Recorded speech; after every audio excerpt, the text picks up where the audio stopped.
늦었다는 착각이 나이에 뭘 배워? 이 질문은 60대 은퇴 이후 가장 흔하게 등장하는 자기검열이다. 특히 데이터 전문가라는 단어 앞에서는 더욱 그렇다. 데이터 코딩 알고리즘. 낯설고 복잡한 단어들이 한꺼번에 밀려온다.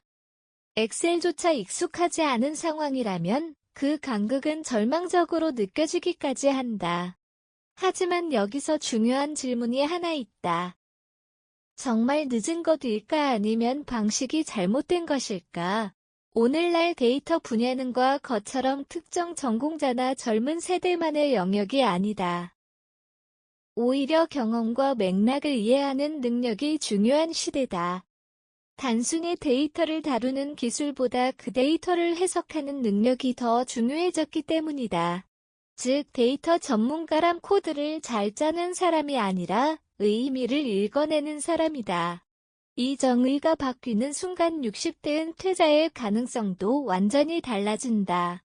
데이터 시대의 구조 변화. 데이터 산업은 지난 10년간 급격하게 진화했다. 초기에는 프로그래밍과 통계 중심의 기술 영역이었다. 하지만 현재는 상황이 다르다. 노코드, 로우코드, 로코드 도구의 등장으로 진입 장벽이 크게 낮아졌다.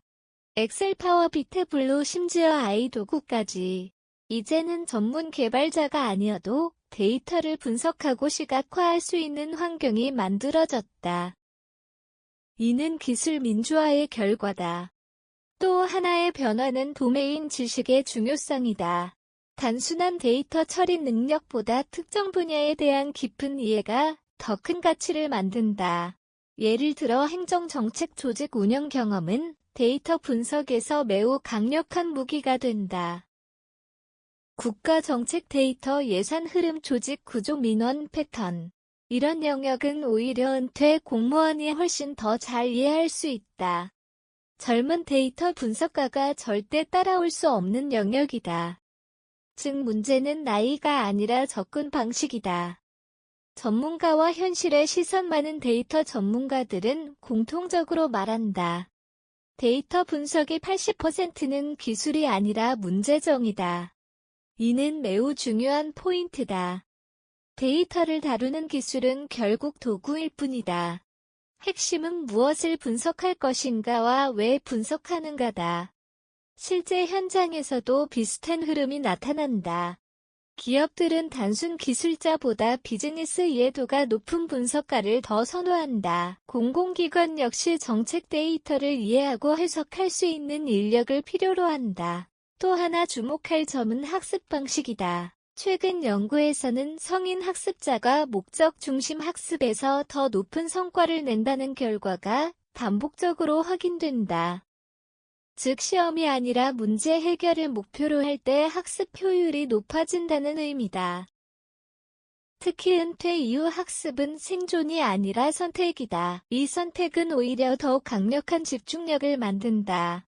그리고 언어, 데이터, 문장 구조, 텍스트 분석과 같은 분야에서는 축적된 언어 감각이 중요하다. 이는 국어, 문법, 체계와 같은 언어 이해 기반이 데이터 처리에도 영향을 준다는 점에서의 의미가 있다. 마침표 60대에게 더 유리한 이유. 놀랍게도 데이터 분야에서 60대는 불리한 존재가 아니다. 오히려 특정 영역에서는 훨씬 유리하다. 첫째, 문제 정의 능력이다. 공무원 경험은 곧 문제 해결 경험이다. 민원, 정책, 예산, 갈등 조정. 이 모든 것은 데이터 분석의 출발점이 되는 질문을 만들어낸다. 둘째, 맥락 이해력이다. 데이터는 숫자가 아니라 이야기다. 어떤 수치가 왜 변했는지 이해하려면 배경 지식이 필요하다.